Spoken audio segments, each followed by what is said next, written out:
নমস্কার, আমি সুচিত্রার পিঠাবিলাসী রান্নাঘরে আপনাদের সবাইকে স্বাগত জানাই। আজ আমি আপনাদের সাথে শেয়ার করব আলু পুরি। চলুন আমি কিভাবে খুব সহজভাবেই আলু পুরি তৈরি করলাম দেখে নেওয়া যাক। তো সর্বপ্রথম নিয়ে নিলাম আমি একটি পাত্র, আর তাতে নিয়ে নিলাম 2 কাপ ময়দা।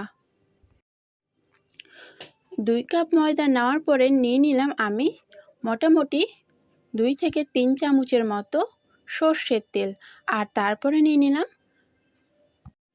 হাফ চামচ বেকিং পাউডার ও হাফ চামচ লবণ, আর হাফ চামচ হলো কালো জিরে। তারপর সবকটা জিনিসকে ভালোভাবে সুন্দর করে মাখিয়ে নেব যতক্ষণ পর্যন্ত এরকম মুঠ বেঁধে না আসবে, ততক্ষণ পর্যন্ত আটাগুলোকে ভালো করে সুন্দর করে মলাম দিয়ে নেব। 10 মিনিট পর যখন এরকম মুঠ বেঁধে আসবে, তখন আমি অল্প অল্প জল দিয়ে সুন্দর করে একটি শক্ত ডো তৈরি করে নেব। আর হ্যাঁ, আমার ভিডিওটি দেখে যদি আপনাদের ভালো লাগে একটি লাইক দিয়ে দেবেন ও চ্যানেলটিকে সাবস্ক্রাইব করে পাশে থাকার অনুরোধ রইল। মোটামুটি 10 মিনিটের মতো ডোটি ভালো করে সুন্দর করে তৈরি করে নেব।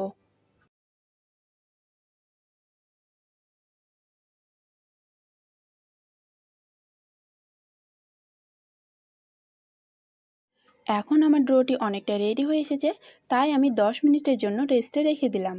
আর আমি আলু পুরি বানাচ্ছি, তার জন্য তো আলু লাগবেই। তার জন্য আলু কেটে নিলাম, আর আলুগুলোকে ভালোভাবে সুন্দর করে সেদ্ধ করে নেব। জল ঝরিয়ে আলুগুলোকে দিয়ে দিলাম কড়াইয়ে, আর কড়াইয়ে সামান্য জল দিয়ে ভালোভাবে মোটামুটি 10 মিনিটের মতো সুন্দর করে সেদ্ধ করে নেব।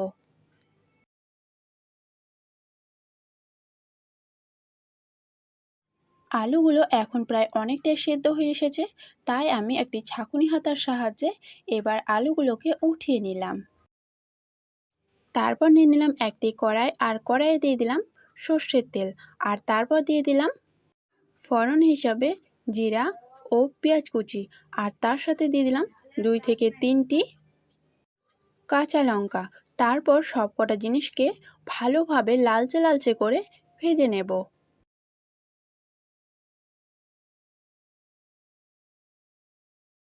2 থেকে 3 মিনিট পর্যন্ত ভাজার পরে এরকম যখন লালচে লালচে হয়ে আসবে, আমি যে আগে থেকে সেদ্ধ করে আলুগুলো রেখেছিলাম সে আলুগুলোকে দিয়ে এবার নাড়াচাড়া করে সবকটা জিনিসকে সুন্দর করে ভেজে নিতে হবে। 2 মিনিট পর্যন্ত ভেজে নেওয়ার পরে দিয়ে দিলাম স্বাদ অনুসারে লবণ, আর তার সাথে দিয়ে দিলাম হলুদ গুঁড়ো, লঙ্কার গুঁড়ো ও আদা বাটা, জিরা বাটা ও রসুন বাটা। তারপর দিয়ে দিলাম একটি টমেটো কুচি, আর সব কটা জিনিসকে একটি খুন্তির সাহায্যে নাড়াচাড়া করে ভালো করে ভেজে নিতে হবে, যাতে মশলার গন্ধটা চলে যায়। 2 মিনিট পর্যন্ত ভেজে নেওয়ার পরে আমি দিয়ে দেব সামান্য পরিমাণে জল। জল দেওয়ার পরে আবারও ভালোভাবে নাড়াচাড়া করে নেব, আর সুন্দর করে কষিয়ে নেব। আর তারপর দিয়ে দিলাম সামান্য আধা থেতো করা বাদাম। এই বাদামগুলো দিলে পুরিটি খেতে অনেকটাই টেস্টি হবে, তার জন্য আধা থেতো করা বাদাম দিয়ে দিলাম।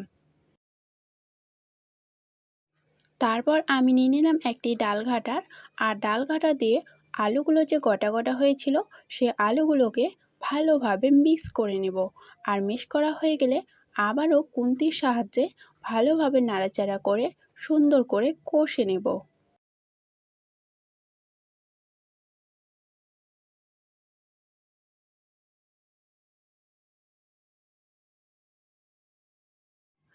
আর হ্যাঁ, আলুর ডোটা প্রায় এখন অনেকটাই সুন্দর হয়ে এসেছে, তার জন্য আমি এখন থালাতে উঠিয়ে নেব আর ঠান্ডা করে নেব।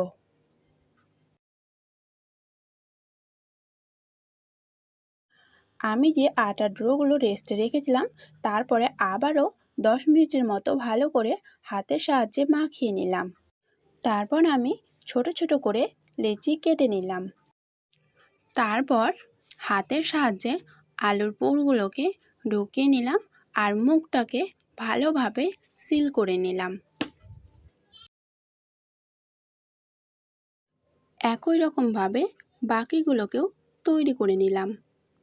তারপর আমি নিয়ে নিলাম একটি বেলনা, আর আমি যে গুলিগুলো তৈরি করে রেখেছিলাম সেগুলো একটি করে দিয়ে সুন্দর করে বেলে নিলাম। তারপর নিয়ে নিলাম একটি কড়াই, আর কড়াইয়ে দিয়ে দিলাম তেল, আর তেলটা গরম হয়ে আসা পর্যন্ত অপেক্ষা করলাম। তারপর আমি যে লুচিগুলো তৈরি করে রেখেছিলাম সেগুলো একটি একটি করে ছেড়ে সুন্দর করে ভেজে নেব। আর হ্যাঁ, এখনও পর্যন্ত আমার চ্যানেলটিকে যদি সাবস্ক্রাইব করে না থাকেন, চ্যানেলটিকে সাবস্ক্রাইব করে পাশে থাকার অনুরোধ রইল প্লিজ। এক সাইডটা কিছুক্ষণ পর্যন্ত ভেজে নেওয়ার পরে আমি যে পুরিটা ছেড়েছিলাম সেই পুরিটাকে একটি খুন্তি বা ঝাঁকুনি হাতার সাহায্যে উল্টিয়ে দিতে হবে।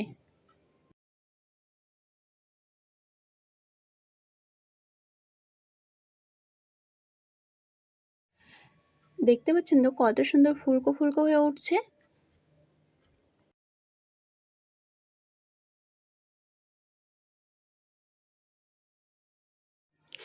এখন প্রায় অনেকটাই লাল হয়ে এসেছে পুরিগুলো, তাই আমি একটি ঝাঁকুনি হাতার সাহায্যে উঠিয়ে নিলাম। একই রকমভাবে বাকিগুলোকেও তৈরি করে নিলাম, আর তারপর একটি প্লেটে সুন্দর করে সাজিয়ে নিলেই আমাদের আলুর পুরি রেডি। দেখছেন তো কত সুন্দর হয়েছে, খেতেও কিন্তু দুর্দান্ত টেস্টি হয়েছে। ওপরটা যেমন মুচমুচ, ভেতরটাও কিন্তু দারুণ সুন্দর। একবার হলো এভাবে এই পুরিটি খেয়ে দেখবেন। নমস্কার।